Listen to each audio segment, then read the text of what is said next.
आज का हमारा टॉपिक है dial test indicator. Dial test indicator क्या है इसके बारे में बताया जाएगा, यह किस प्रकार काम करता है। डायल टेस्ट इंडिकेटर जॉब या पुर्जों की सतह की जांच करने वाला एक सूक्ष्ममापी यंत्र है। यह हमारा डायल टेस्ट इंडिकेटर है। इसी के बारे में बताया जाएगा कि डायल टेस्ट इंडिकेटर क्या है और यह किस तरह काम करता है। डायल टेस्ट इंडिकेटर को डायल स्टैंड में फिट किया जाता है और फिर डायल टेस्ट इंडिकेटर जॉब या पुर्जों की सतह की जांच करने वाला एक सूक्ष्ममापी उपकरण है। यह हमारा जॉब हो गया। इस जॉब की सतह को डायल टेस्ट इंडिकेटर द्वारा चेक किया जाता है। अगर सुई 0 पर है तो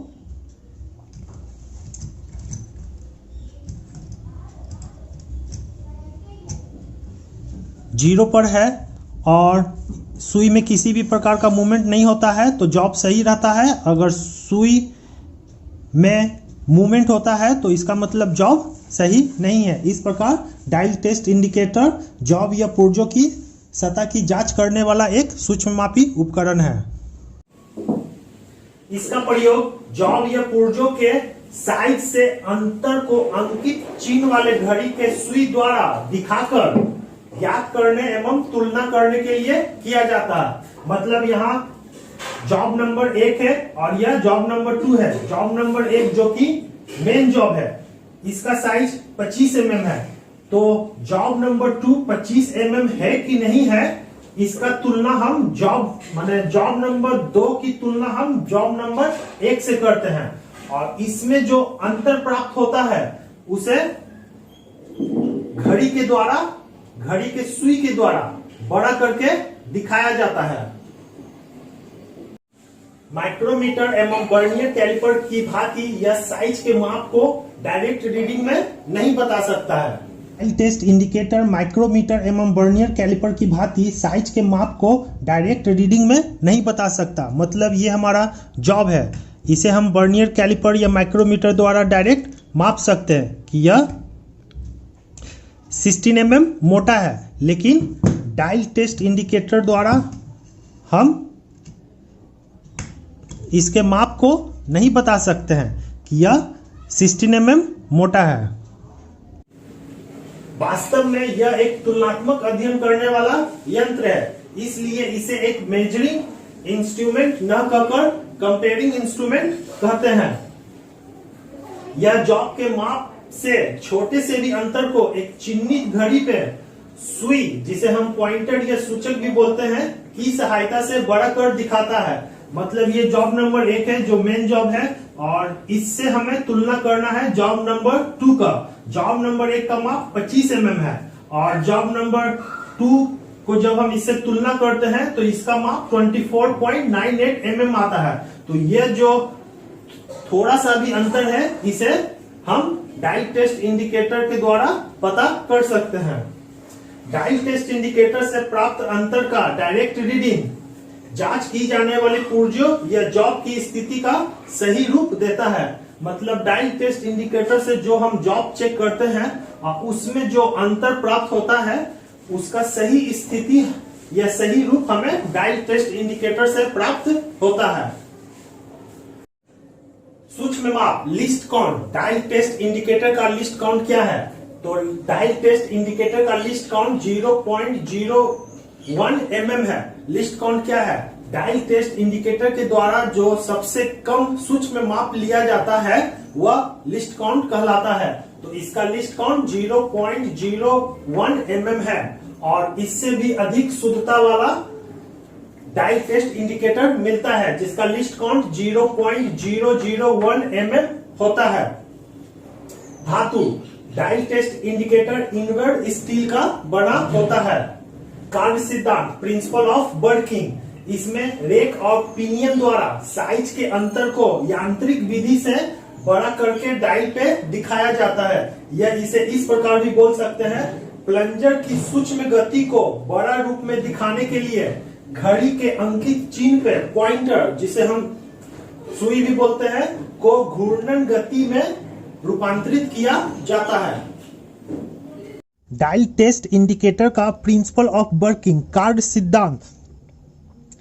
इसमें रेक और पिनियन द्वारा, इसके अंदर रेक और एक पिनियन लगा होता है। रेक हो गया एक शाफ्ट होता है, इसमें दाता कटा होता है, इसे हम रेक कहते हैं, और इसके साथ एक दांतेदार कटा हुआ पहिया लगा होता है जिसे हम पिनियन कहते हैं। यहाँ भी देख रहे हैं ये एक लंबा सा रड है, इसमें एक दाता कटा हुआ है, इसे रैक कहते हैं, और इसके साथ दांतेदार कटा हुआ पहिया लगा हुआ जिसे हम पिनियन कहते हैं।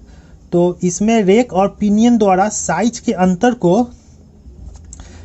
अंतर को यांत्रिक विधि से बड़ा करके डायल पे दिखाया जाता है। मतलब रेक और पिनियन के द्वारा जो साइज में अंतर होता है उसे बड़ा करके इस घड़ी पे दिखाया जाता है।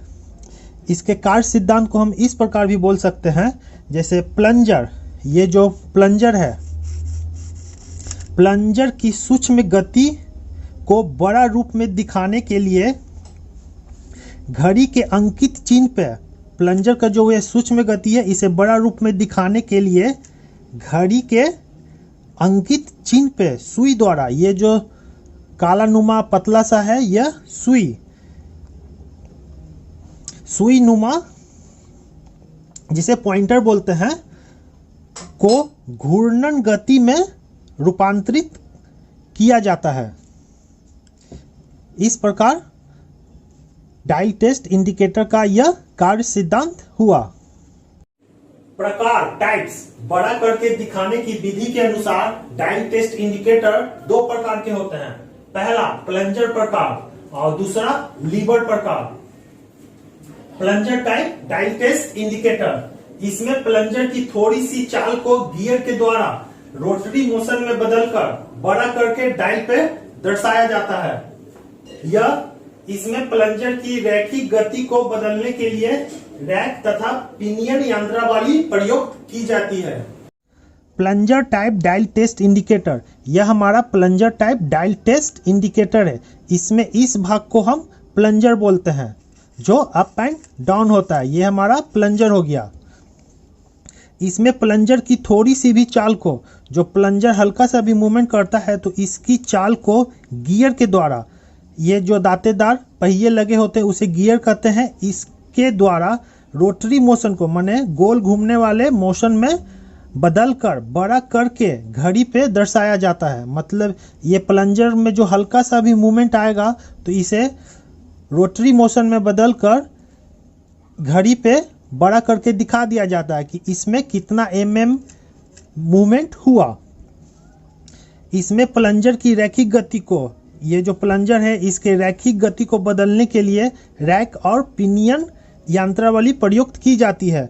जो ये प्लंजर है इसमें जो दांते कट्टे होते हैं इसे हम रैक कहते हैं, और इसके साथ दांतेदार गोल पहिए लगे होते हैं जिसे हम गियर कहते हैं।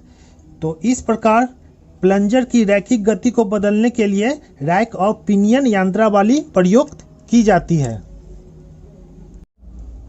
प्लंजर किस्म के डायल टेस्ट इंडिकेटर के पार्ट्स, बाहरी पुर्जा, यह हमारा प्लंजर किस्म का डायल टेस्ट इंडिकेटर है और इसके बाहरी पार्ट्स के बारे में बताया जाएगा कि इसके बाहरी पार्ट्स का क्या क्या नाम है। पहला पॉइंटर, जिसे हम सूचक भी बोलते हैं या नीडल या सुई भी बोलते हैं। इसके अंदर जो ये काला वाला एक पतला सुई नुमा है इसे हम सूचक या सुई भी बोलते हैं। दूसरा है हमारा rotatable bezel and the dial, घूमने योग्य बेजल और घड़ी। ये जो घूम रहा है ये, इस पार्ट्स को हम बेजल बोलते हैं और इसी के अंदर घड़ी है जो 0, 10, 20, 30, 40, 50, 60 इसके साथ लगा हुआ है, इसीलिए इसका नाम है रोटेबल बेजल एंड डायल, घूमने योग्य बेजल और घड़ी। तीसरा है हमारा बेजल क्लैंप, बेजल क्लैंप, जो ये बेजल है घूमने वाला, इसको कसने के लिए ये हमारा क्लैंप है, बेजल क्लैंप। इसके कसने पे ये भाग मतलब नहीं घूम पाता है। चौथा है हमारा बैक लग, इस भाग को हम बैक लग बोलते हैं। इसका काम है डायल टेस्ट इंडिकेटर का जो स्टैंड है, ये हमारा स्टैंड है और स्टैंड में सेट करने के लिए इस पार्ट्स का प्रयोग किया जाता है। बैक लग को इसके अंदर सेट करते हैं और फिर इसे नट की सहायता से कस दिया जाता है।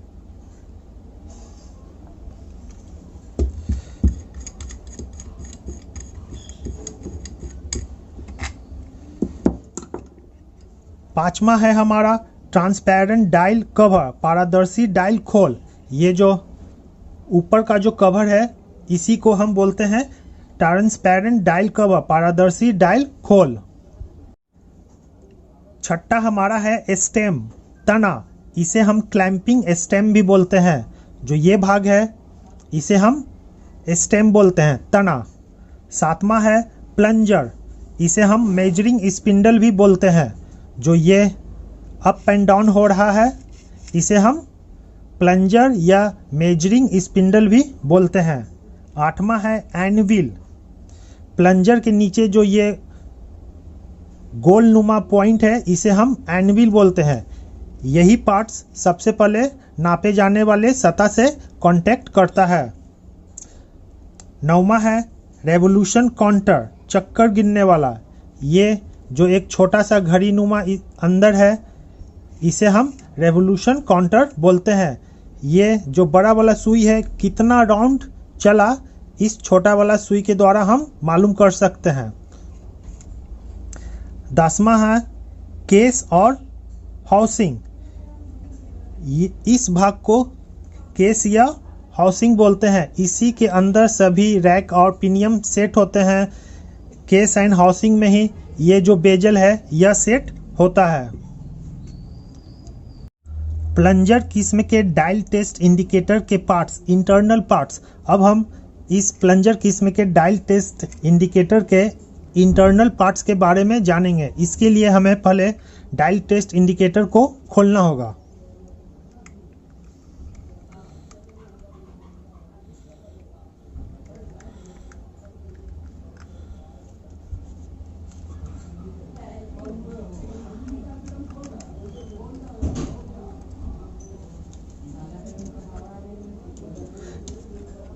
ये हमारा डायल टेस्ट इंडिकेटर का इंटरनल पार्ट है।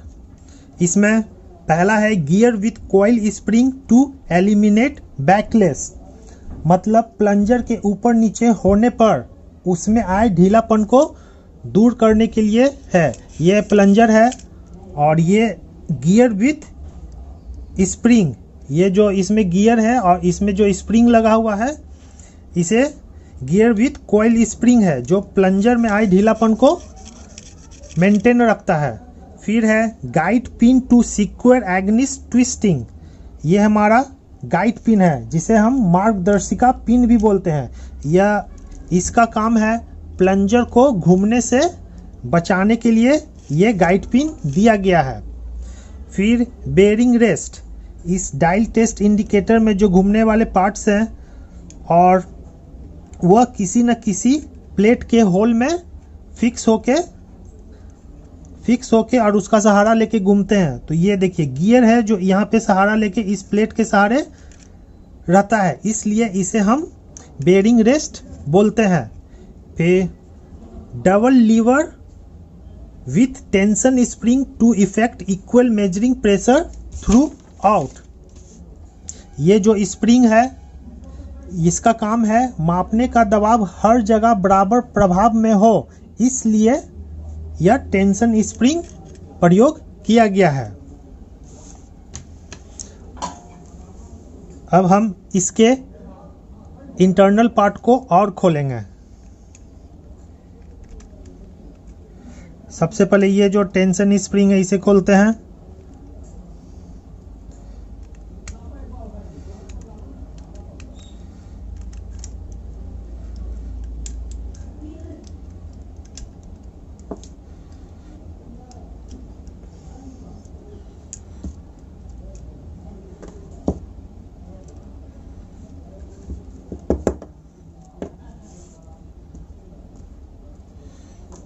ये देखिए ये हमारा हो गया टेंशन स्प्रिंग।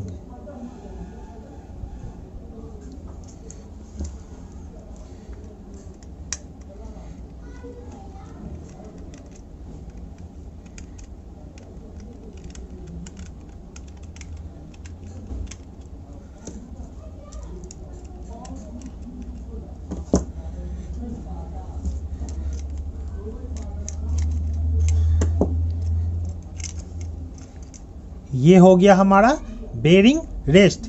इसी के सहारे गियर घूमते हैं। जो ये होल है, इसी होल में सेट होके जो इसके गियर हैं घूमते हैं।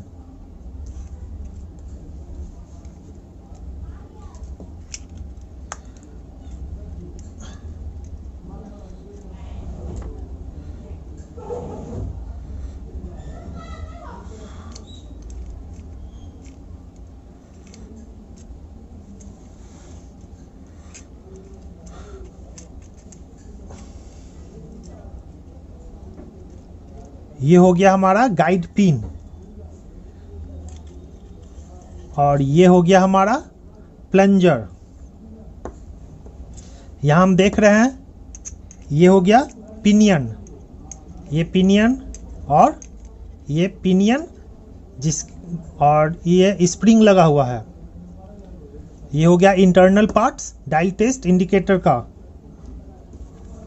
और इसे ही ये जो प्लंजर है, इसमें जो दाता कटा हुआ है, इसे ही हम रेक बोलते हैं। और ये गोलनुमा रड पे जो दाता कटा हुआ, इसे हम गियर बोलते हैं।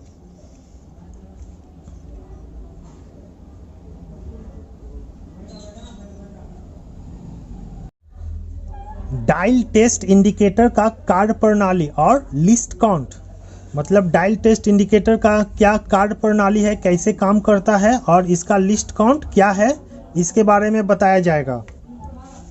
डायल टेस्ट इंडिकेटर में एक प्लंजर लगा होता है। डायल टेस्ट इंडिकेटर में यह एक प्लंजर है, ये भाग, यह एक प्लंजर है जिसे रैक भी बोलते हैं। देखिए ये हमारा हो गया प्लंजर, इसे हम रैक भी बोलते हैं। और इसके साथ 3 गियर लगे होते हैं, दांतेदार पहिए 3 लगे होते हैं। ये हमारा पहला हो गया जो पतला सा है, ये गियर नंबर 1 और इसी के साथ गियर नंबर 2 लगा हुआ है। और यहाँ पर इसके नीचे गियर नंबर 3 और ये जो गियर है चौथा, इसका गियर विथ कॉइल स्प्रिंग है, मतलब प्लंजर के ऊपर नीचे होने पर उसमें आए ढीलापन को दूर करने के लिए ये गियर दिया हुआ है। माप में इस गियर का काम नहीं है, सिर्फ 3 गियर का, पहला गियर, दूसरा गियर और तीसरा गियर। जैसे यहाँ देख रहे हैं ये प्लंजर है, पहला गियर, दूसरा गियर और तीसरा गियर। रैक पर जो ये रैक है, रैक पर 0.5 mm पिच के 20 दांते कटे होते हैं। ये जो रैक है, ये रैक है, इस पे जो मतलब दांता कटा हुआ है, ये 20 दांता कटा हुआ है। और इसका पिच है 0.5 mm। पिच मतलब हो गया 2 दांतों के बीच की दूरी को पिच कहते हैं। तो 20 दांता, तो 20 दांता बराबर 10 mm, मतलब रैक पे 20 दांता कटे होते हैं 0.5 mm पिच के, तो 20 दांता बराबर 10 mm।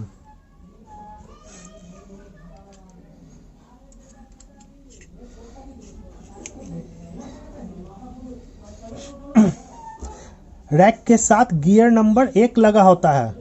ये जो रैक है, रैक के साथ गियर नंबर 1 लगा हुआ है। ये रैक है, रैक के साथ गियर नंबर 1 और गियर नंबर 1 में 20 दांते कटे होते हैं। गियर नंबर 2 जो गियर नंबर 1 के साथ ही गियर नंबर 1 के साथ ही एक ही शाफ्ट में लगे होते हैं और इसमें 100 दांते होते हैं। जैसे यहाँ देख रहे हैं गियर नंबर 1 और ये गियर नंबर 2 दोनों एक ही शाफ्ट में लगे होते हैं। और इसी शाफ्ट में यह छोटा वाला सुई भी फिक्स होता है। इसका काम है मतलब ये कितना राउंड घुमा, ये इस सुई की सहायता से हम जानते हैं। फिर गियर नंबर 2 के साथ गियर नंबर 3, मतलब ये गियर नंबर 2 के साथ गियर नंबर 3 लगा होता है, जिसमें 10 दांते कटे होते हैं। इस गियर के शाफ्ट में ही पॉइंटर या सुई लगा होता है। ये जो सुई देख रहे हैं लगा होता है, यहाँ देखिए गियर नंबर 1 और गियर नंबर 2 के शाफ्ट में छोटा वाला सुई लगा हुआ है, और ये यहाँ पे जो गियर है इसमें बड़ा वाला सुई लगा हुआ है।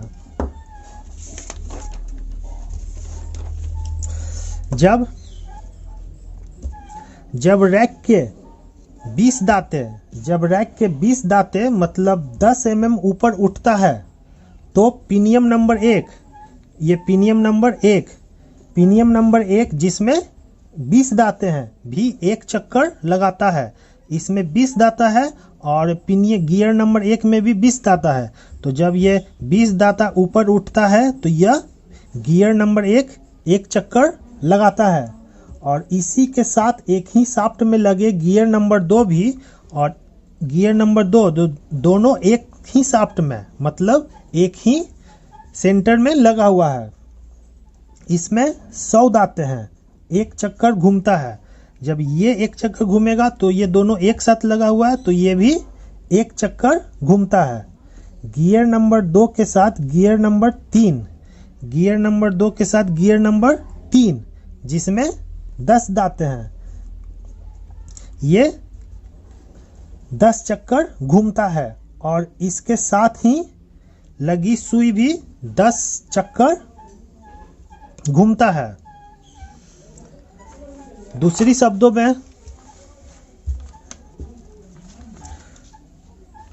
शब्दों में हम कह सकते हैं कि सुई के 10 चक्कर लगाने पर ये जो बड़ा वाला सुई है इसका एक चक्कर लगाने पे प्लंजर 10 mm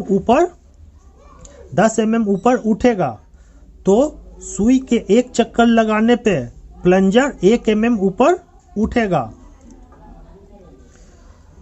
मतलब सुई के एक चक्कर लगाने पे प्लंजर 1 mm ऊपर उठेगा। तो डायल टेस्ट इंडिकेटर का न्यूनतम माप, जिसे हम लिस्ट काउंट भी बोलते हैं, हो जाएगा डायल का 100 निशान। मतलब ये घड़ी देख रहे हैं, इस पे 100 निशान बना हुआ है। 0, 10, 20, 30, 40, 50, 60, 70, 80, 90, 100, 10 निशान। तो एक चक्कर में 100 निशान, तो एक चक्कर बराबर 1 mm। तो डायल का एक निशान बराबर 1/100 बराबर 0.01 mm। यह डायल टेस्ट इंडिकेटर का लिस्ट काउंट हुआ। अगर फार्मूला के अनुसार देखेंगे तो इसका फार्मूला है लिस्ट काउंट का, सुई के एक चक्कर में प्लंजर द्वारा चलित दूरी। तो सुई के एक चक्कर में प्लंजर द्वारा 1 mm चलता है, और डायल के भागों की संख्या, तो डायल के भागों की संख्या 100 है, तो बराबर 0.01 mm। यह इसका लिस्ट काउंट हो गया। Lever type dial test indicator, ये हमारा lever type dial test indicator है। मतलब lever type dial test indicator इस प्रकार काम करता है। यह एक लीवर हो गया, और इस लीवर को अगर यहां से अगर हम दबाते हैं तो क्या होगा, ये अप एंड डाउन हो गया। यह सिंगल लीवर है, और यह एक डबल लीवर है, फर्स्ट लीवर और सेकंड लीवर। और यहाँ पे अगर इस लीवर को अगर हम प्रेस करेंगे तो यह सुई अप एंड डाउन होगा। इसी सिद्धांत पे ये काम करता है। ये इसमें हम देख रहे हैं ये लीवर है, और इसे हम पीवोट बोलते हैं, और लीवर के नीचे स्प्रिंग सेट होता है, और ये हमारा स्क्रॉल है, और ये हमारा पॉइंटर है, और ये स्टाइलिस है। इसी के द्वारा स्टाइलिस के आगे जो ये गेंद है, यह गेंद ही संपर्क माने तुलना करने वाले जॉब पर संपर्क करता है। तो lever type dial test indicator में सुई को डायल पे घुमाने के लिए लीवर और स्क्रॉल यंत्रावली का प्रयोग किया जाता है। मतलब इस सुई को घुमाने के लिए यहाँ पे क्या हुआ, लीवर और स्क्रॉल का प्रयोग किया जाता है। गेंद के साथ एक स्टाइलिश क्षैतिज तल पे संचालित रहता है। यह स्टाइलिश है और इसके आगे यह गेंद है, यह हॉरिजॉन्टल मतलब क्षैतिज तल पे संचालित रहता है। और ये अप एंड डाउन इस प्रकार, ये ऊपर और ये नीचे करता है। ये लीवर टाइप का है। और यहाँ जब हम देख रहे हैं कि ये प्लंजर टाइप, तो प्लंजर टाइप में ये प्लंजर अप एंड डाउन करता है, लेकिन इसमें ये स्टाइलिश अप एंड डाउन इस प्रकार करता है। इसे आसानी से सरफेस गेज के स्टैंड में लगाया जा सकता है। ये हमारा जैसे ये सरफेस गेज है और इसके स्टैंड में हम यहाँ पे lever type dial test indicator को आसानी से सेट कर सकते हैं तथा ऐसी जगह में प्रयुक्त किया जाता है जहां प्लंजर टाइप के डायल टेस्ट इंडिकेटर का उपयोग ना हो। जैसे ये हमारा जॉब है और जॉब के इस भाग को, जो ये ग्रुप बना हुआ है, इस भाग में हमें टेस्टिंग करना है। तो यहाँ पे प्लंजर टाइप का डायल टेस्ट इंडिकेटर इस जगह सेट नहीं हो सकता है, तो इसलिए हम इस जगह पे lever type dial test indicator का प्रयोग करते हैं।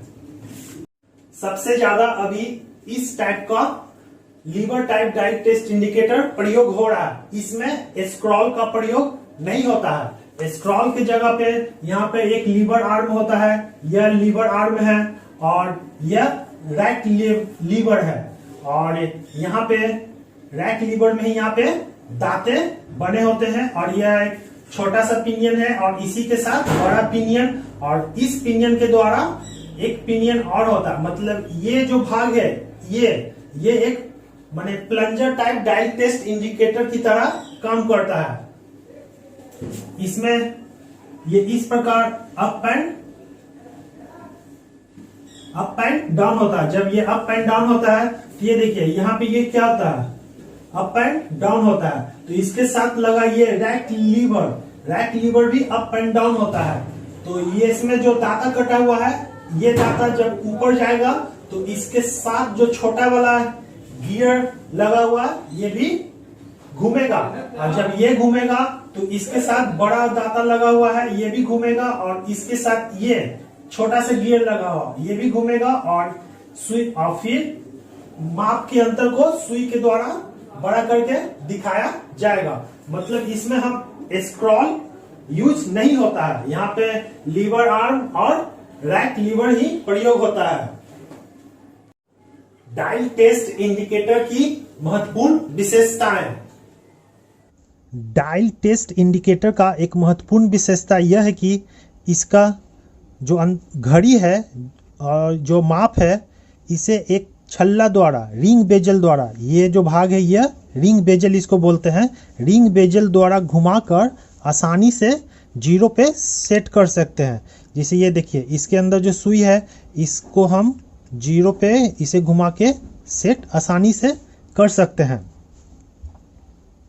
अधिकांश डायल टेस्ट इंडिकेटर घड़ी के दिशा में, अगर ये सुई जो इसके अंदर सुई है घड़ी के दिशा में घूमता है तो यह प्लस रीडिंग देता है। जैसे ये देखिए ये घड़ी के दिशा में है तो यह प्लस रीडिंग देगा, और अगर यह सुई घड़ी के विपरीत दिशा में घूमता है तो माइनस रीडिंग देगा। डायल टेस्ट इंडिकेटर का उपयोग। डायल टेस्ट इंडिकेटर का कुछ उपयोग यहाँ बताया जा रहा है कि इसका क्या क्या उपयोग है। जैसे पहला, किसी जॉब के डायमेंशन को ज्ञात मानक वाले औजार से, जैसे स्लिप गेज, मान लिया जाए ये हमारा जॉब है और इसका मोटाई 20 mm है, और तो हम इसका तुलना स्लिप गेज से करेंगे। एक 20 mm का स्लिप गेज लेंगे, मान लिया जाए ये स्लिप गेज है 20 mm मोटा, यहाँ सेट करते हैं और फिर इसे घुमा के जीरो पे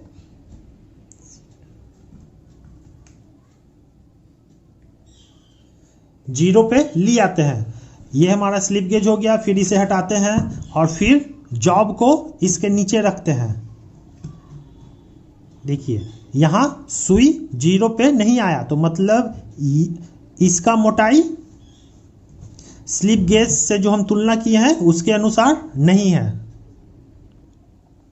दूसरा, किसी समतल की समानांतरता और समतलता की जांच करना, ये जॉब है। इस जॉब की हमें समानांतरता ये चेक करना है।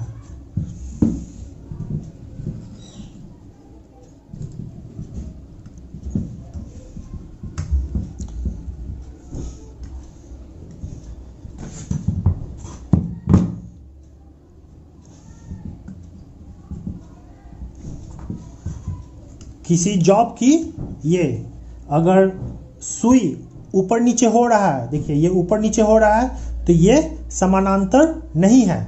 और फिर इस जॉब की फ्लैटनेस,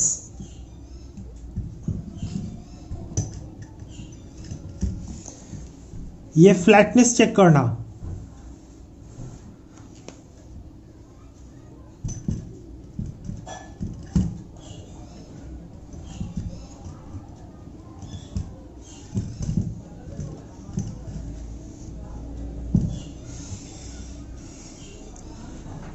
अगर सुई में मूवमेंट है तो इसका मतलब ये जॉब फ्लैट नहीं है। शाफ्ट एवं छड़ों की समानांतरता जांचना, ये हमारा एक शाफ्ट है और इसकी हम समानांतरता की चेक कर रहे हैं। अगर सुई 0 पर ही रहता है तो यह शाफ्ट सही है। अगर सुई में मूवमेंट होता है तो इस शाफ्ट में समांतर नहीं है, मतलब यह शाफ्ट समांतर में नहीं है। चौथा है होल एवं शाफ्ट की कॉन्सेंट्रिसिटी चेक करना, ये हमारा होल वाला जॉब है। यह जॉब इसका केंद्र एक्यूरेट है कि नहीं, इसके द्वारा चेक किया जाता है। और फिर शाफ्ट का भी केंद्रीकरण माने कॉन्सेंट्रिसिटी है कि नहीं, ये भी हम डायल टेस्ट इंडिकेटर द्वारा चेक करते हैं। ये जो चित्र देख रहे हैं यह एक स्थिर व्यास का चित्र दिखाया गया है। यहाँ पे इस व्यास का 3 जगह माप को मापा गया है, D1, D2 और D3। हम जानते हैं कि राउंडनेस को चेक करने का सबसे आसान तरीका माइक्रोमीटर या कैलिपर होता है। मान लिया जाए यह एक जॉब है, इस जॉब के राउंडनेस को चेक करना है तो इसका सबसे आसान तरीका माइक्रोमीटर या कैलिपर लेकर इसके 3 या 4 जगह चेक करते हैं कि सभी जगह साइज सही है कि नहीं। अगर सभी जगह साइज सही है तो इसका मतलब यह जॉब राउंड है।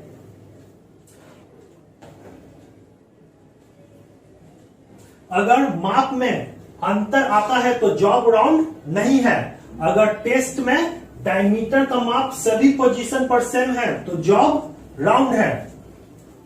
चित्र में D1, D2, D3, यहाँ चित्र में हम देख रहे हैं कि D1, D2 और D3 का माप बराबर है। इस तरह माइक्रोमीटर या कैलिपर द्वारा जॉब के राउंडनेस का गलत चित्रण होता है। यहाँ पे हम 3 जगह माप मापे हैं, लेकिन यहाँ पे ये जो चित्र है यह पूर्ण रूप से राउंड नहीं है, जो कि माइक्रोमीटर और कैलिपर द्वारा गलत चित्रण बतलाता है।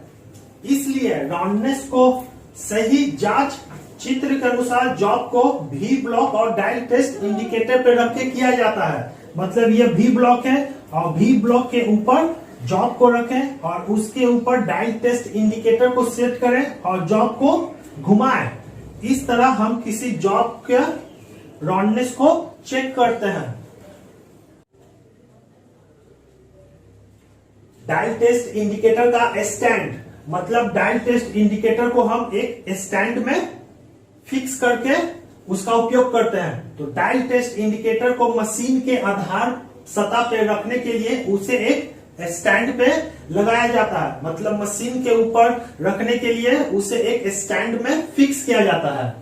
तो स्टैंड 3 प्रकार के मिलते हैं। पहला, magnetic stand with universal clamp, ये हमारा डायल टेस्ट इंडिकेटर का स्टैंड है। ये हमारा magnetic stand with universal clamp, ये एक चुंबक वाला स्टैंड है और इसे अगर हम मशीन के बेस पे रख कर इसे ऑन करते हैं तो यह चुंबक के द्वारा सेट हो जाता है, ये देखिए। और अगर हम इसे ऑफ करते हैं तो ये हट जाता है।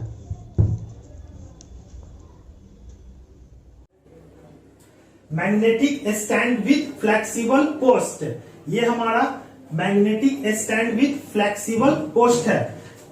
मतलब इसमें अगर हम डायल टेस्ट इंडिकेटर को सेट करते हैं और इसे हम किसी भी दाएं बाएं किसी भी तरह इसको मोड़ सकते हैं। मतलब ये एक लंबा रड नहीं होता, ये एक फ्लेक्सिबल होता है। और यहाँ पे एक चुंबक लगा होता है, चुंबक का स्विच जिसे ऑन करने पे ये माने मशीन पे सट जाता है और ऑफ करने पे इसे मशीन से फिर चुंबक का गुण खत्म हो जाता है। तीसरा, general purpose stand with cast iron base, यह हमारा general purpose holder with cast iron base. यह एक साधारण डायल टेस्ट स्टैंड है जो इसमें किसी भी प्रकार का चुंबक नहीं है, सिंपल है। Care and maintenance of dial test indicator, मतलब डायल टेस्ट इंडिकेटर का देखभाल और रख रखाव कैसे करना चाहिए। पहला, डायल टेस्ट इंडिकेटर के स्पिंडल या प्लंजर को मुलायम कपड़े का उपयोग करके साफ करें। मतलब डायल टेस्ट इंडिकेटर के जो जिससे हम तुलना करते हैं उसके नीचे वाले पॉइंट को हम साफ कपड़ा से साफ करें। फिर डायल टेस्ट इंडिकेटर को सुरक्षित सूखी जगह पे रखें और धूल और नमी से बचाने के लिए उन्हें ढककर रखें।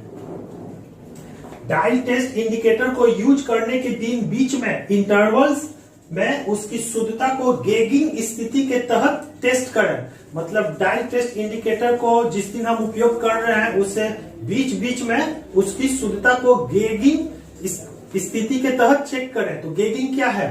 गेगिंग हो गया किसी मापने या जांचने वाले औजार की शुद्धता को किसी मास्टर पीस या स्लिप गेज से चेक करना ही गेगिंग कहलाता है। मतलब डायल टेस्ट इंडिकेटर को हम उसकी शुद्धता को बीच में चेक करें। फिर रीडिंग पढ़ना, डायल टेस्ट इंडिकेटर से हम किस प्रकार रीडिंग लेते हैं इसके बारे में बताया जाएगा। डायल टेस्ट इंडिकेटर द्वारा हम रीडिंग किस प्रकार लेंगे ये बताया जा रहा है। रीडिंग लेने के लिए सरफेस प्लेट की आवश्यकता होती है, ये हमारा सरफेस प्लेट है। और फिर स्लिप गेज की आवश्यकता होती है, मान लिया जाए ये हमारा स्लिप गेज है। और फिर डायल टेस्ट इंडिकेटर को स्टैंड में फिट करते हैं। ये डायल टेस्ट इंडिकेटर हो गया, फिर इसे स्टैंड में फिट करते हैं।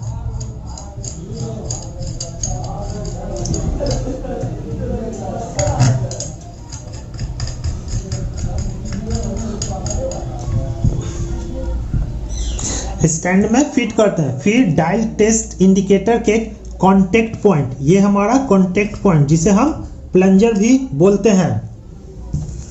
प्लंजर को स्लिप गेज के ऊपर, ये प्लंजर को थोड़ा सा एक राउंड जब सुई या 2 राउंड चल जाए ऐसा सेट करना चाहिए। जैसे यहाँ देखिए ये लोड होना चाहिए, इस पे इस प्रकार लोड हो चुका है। और फिर सुई बेजल को घुमाकर 0 पे सेट करते हैं।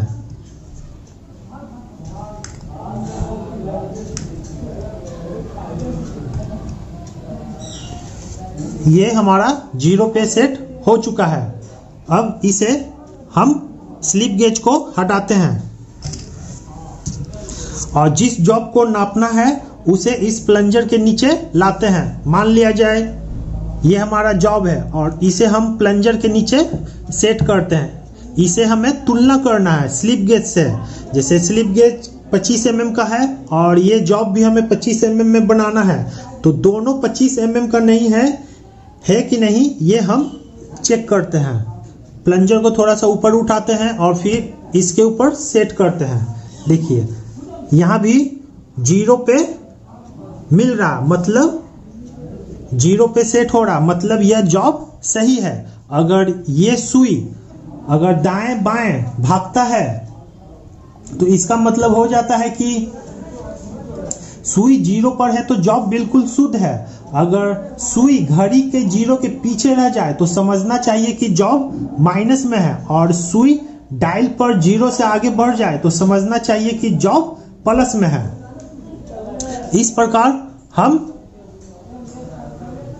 देखिए, सुई अगर 0 से ऊपर आ जाए तो पीछे रह जाए तो माइनस में है, अगर सुई अगर इधर आ जाए तो जॉब प्लस में है। इस प्रकार हम डायल टेस्ट इंडिकेटर द्वारा किसी जॉब की शुद्धता को चेक करते हैं। अगर जॉब की सिर्फ समानांतरता जांचनी हो तो स्लिप गेज की आवश्यकता नहीं होती। ये देखिए, अगर इस जॉब की हमें सिर्फ ये समानांतरता जांचनी है तो इसे स्लिप गेज की आवश्यकता नहीं होती। जॉब को इसके नीचे लाते हैं, फिर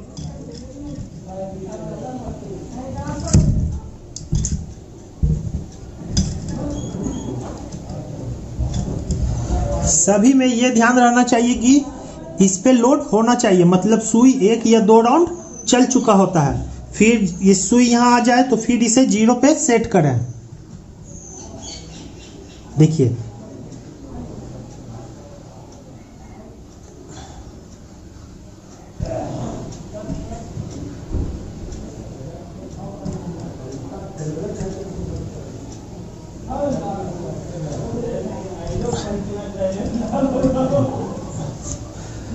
जीरो पे सेट हो चुका है। अब इसको आगे पीछे करते हैं। अगर सुई में मूवमेंट होता है तो इसका मतलब हो गया कि ये प्लेट समानांतर में नहीं है। अगर सुई 0 पर ही रहे तो समझना चाहिए कि जॉब समानांतर में है। इस प्रकार हम डायल टेस्ट इंडिकेटर द्वारा किसी जॉब को चेक करते हैं।